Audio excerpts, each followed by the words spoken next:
Hey beautiful people, thank you for tuning into my channel.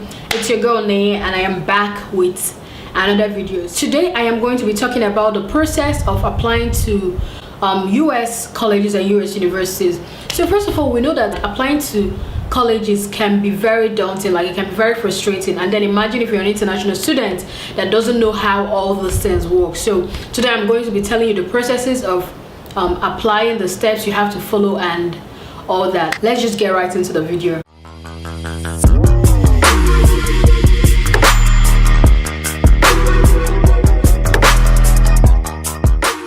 So the first thing you have to do when you want to apply to colleges or universities in US, and this is for undergraduates, the first thing you have to do is to research. Like there are 4,140 schools approximately in the US. So you cannot just wake up and be like, oh, I'm going to apply to this one, I'm going to apply to Harvard, I'm going to apply to Yale, I'm going to apply to that one. No, it doesn't work that way. You have to research the schools you want. You have to look at the reviews. You have to check, okay, I like this about Harvard. I like the fact that Harvard does this. I like the fact that Yale does this. And then you have to be like, okay, you research down to 4 schools, between 4 to 5 schools, and check those ones, and those are the ones you're going to apply to. So when you're done researching, the next step is to determine, okay, are you going to be the one to pay for your tuition fees, or do you want to go on a scholarship?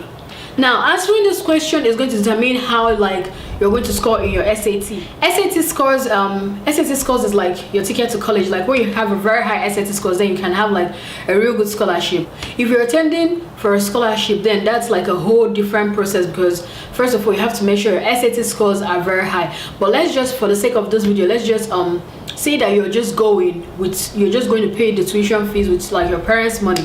So the next step after determining your schools and determining if you're going to take a scholarship or not is to take the standardized test. So many schools, they take SAT and TOEFL, or ACT and TOEFL. So SAT is the one that has like the math, the English, and the essay writing, and then TOEFL is to determine your proficiency in English. So they want to know that you actually know how to speak English, you actually know how to write in English, that when you're coming to their country, you're not coming as a learner in English, that you actually have a working knowledge of English language. So you have to at least try and score high in SAT. You have to check the schools and check their cutoff mark for their SATs, for their standardized test scores. Schools, when I was applying, the SAT was over 2,400, and some schools, I think some schools, the cutoff mark was like 1,200.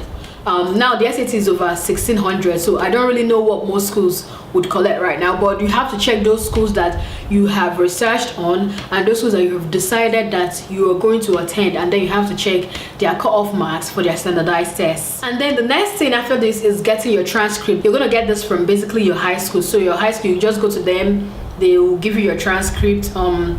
Sometimes you have to pay. I mean, I had to pay to get my own transcript. So yeah, after that, you also have to most schools will also require you to get like a recommendation letter from at least maybe 2 professors or maybe 2 religious leaders, something like that. When I was applying, I had to get a letter of recommendation. One was from my religious leader, and then the other one was from a professor.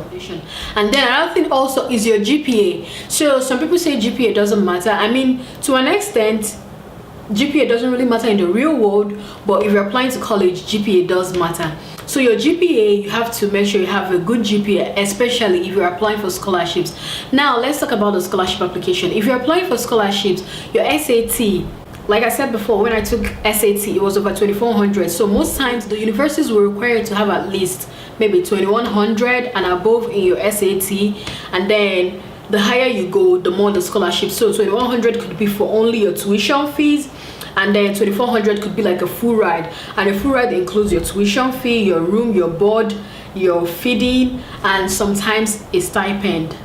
So, and then when you have a 2,400 probably in your SAT, you also have to have a good GPA. Like your GPA, your SAT cannot be 2,400 and then your GPA is like a 2.8 over 4. No, most times when they want like an SAT of like 2,200 or 2,100 and above, they require a GPA of at least 3.8 to 4.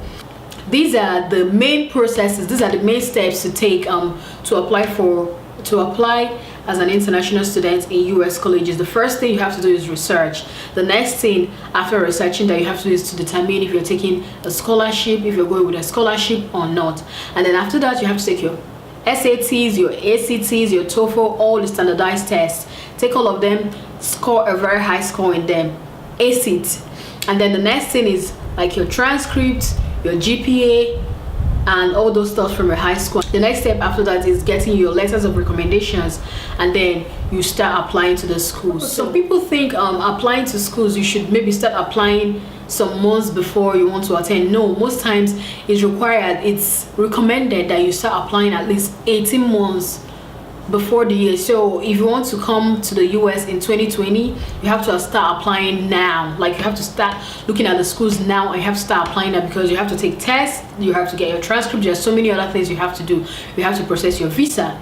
So yeah, thanks for watching this video. Don't forget to like, don't forget to subscribe, don't forget to comment, don't forget to share, and I will see you guys in another video.